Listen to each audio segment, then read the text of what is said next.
Grand Rising, everyone. I salute perfect health, perfect wealth, perfect love, perfect self-expression, and perfect divinity to each and every one of you. Today is Wednesday, November the 18th of 2020, and the message is figure out you first. Some of us are trying to manifest these relationships, and we're telling God, please send me that man, please send me that woman, please send me that job, please send me that blessing. But in all actuality, you're not. Or please send me that child, please send me that wedding, please send me that ring, right? But we come, if you truly sit back and be real with yourself, you haven't even figured you out first. You haven't figured you out first. You haven't even sat back and enjoyed your season of solitude. How can you ask God for a husband or a wife when you're also in the same breath telling God that you're lonely? And rather than changing your wording and stating, hey, I am enjoying my season of solitude, you're complaining about being lonely. So what if you were to what if God were to send you the husband or wife too soon, and you are still lonely, but you have the ring, you have the house, you have the car? Like, what if that happens, right? So you have to figure you out first before you manifest anything or become responsible for anybody else. A lot of you may want children. That's your prerogative, right? But how can you want a child when you are still figuring you out? You don't know where you want. If you don't have a 3-month plan, a 5-month plan, a 3-year plan, 7-year plan, 10-year plan, how can you say you want a child? You are responsible for children. You are responsible for your significant other. When you get into a relationship, you're responsible. You are responsible for pouring in that same energy into each other that you would have to pour into each other if you were married. It's the same thing. So before you ask God for that husband, that wife, that big house, that big car, just know that it comes with responsibility. And with that responsibility comes with digging deep within and figuring out you first. And I am a prime example. I used to do the same thing, and I think I still do it. Sometimes God will give me blessings, some things that I'll ask for, and I recognize, no, I'm not even ready for that. Like, I'm not even ready for that. So, and I'm not ready for the headaches. Like, I'm not ready for that. So it's just like, we may think we're ready because we are inundated with so much information on Instagram and all type of social media platforms with the relationships and the WCW and the Man Crush Mondays and blah, blah, blah, and the beautiful children and everything. And then when we finally get it, it's like, I need my space. And yeah, so I know me personally, like, I was saying that for a long time. I was saying, like, I want a harmonious relationship. And from 2018 all the way through 2019, I was praying for a harmonious relationship, right? And because prior to that, I wasn't in harmony with myself. So I was attracting like toxic people, toxic men. And I was in a long-term relationship at one point, but it was just a toxic thing that I was settling for, right? And then going forward, I noticed that I said, okay, I can't keep manifesting this anymore. So I started going to therapy, fast forward.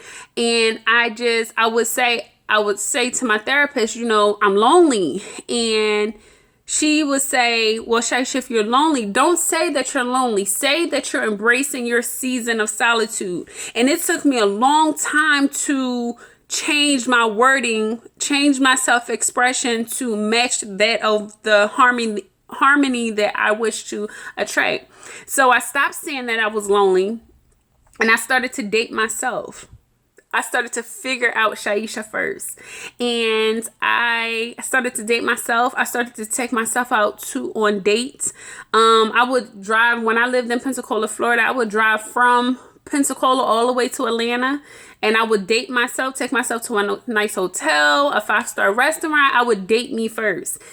I would take myself to New Orleans by myself, do the same thing. Anywhere I wanted to go, take myself to Destin, Florida, Mobile, Alabama, anywhere I wanted to go, I took myself. I would take myself to Vegas. I did everything by myself so that when that guy would come into my life, you know, next, I knew that with him coming into my life, I knew it would be that of harmony, because I knew he would complement that of what I already was doing for myself, you know? So I had to figure out me first, and figuring out me first, it looked like, in my reality, it looked like it was peaceful, it was harmonious, it was loving. And when I moved from Pensacola, Florida to Texas, I recognized that all of my relationships were harmonious. All of them. My work relationships were harmonious. The people I was meeting, just harmony across the board. Friends that I had not conversed with in years, it was like no beef or anything. It was just like, when we finally got back in contact, it was harmony, you know? So what I was doing for myself, it looked as such when those individuals came back into my life. So I had to figure me out first. So I learned that, and I'm still learning, that I cannot ask God for anything more than I'm not giving to myself. If I'm not giving myself love, adoration, edification, joy, kindness, overflow, abundance, if I'm not pampering my own self, if I'm not doing all of that, I cannot ask that of a guy. I cannot ask that of a guy. So because I've been doing that, I cannot allow a person to come into my energy and disrupt any of that. And I am okay with that. Like, some people will allow people to come in and disrupt their energy. I won't. I cannot tolerate it.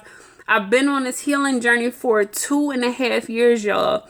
And you still will make some mistakes while you're on your journey. Don't get me wrong, you will still make some mistakes, but I kid you not, the moment you recognize and you truly feel with peace, like you see what peace looks like and feels like, the moment you start to smell a snippet of foolery, you chuck the deuces and you won't look back. And it's just like Lot's wife in the Bible. It's like, if you look back, you'll turn into that pillar of salt. And I'm human. So when I go through heartbreaks, when I go through rejection, whether it be from people, an employer, just, you know, applying for lending products at a bank, and it's just rejection, of course I'm human, so I'm gonna cry, right? But a part of crying is your spirit rejecting that of what wasn't supposed to be. And that's perfectly fine, you guys. So again, I want you guys to figure you out first. Go down and jot down that of what you wish to manifest in a spouse. I wish for you to manifest.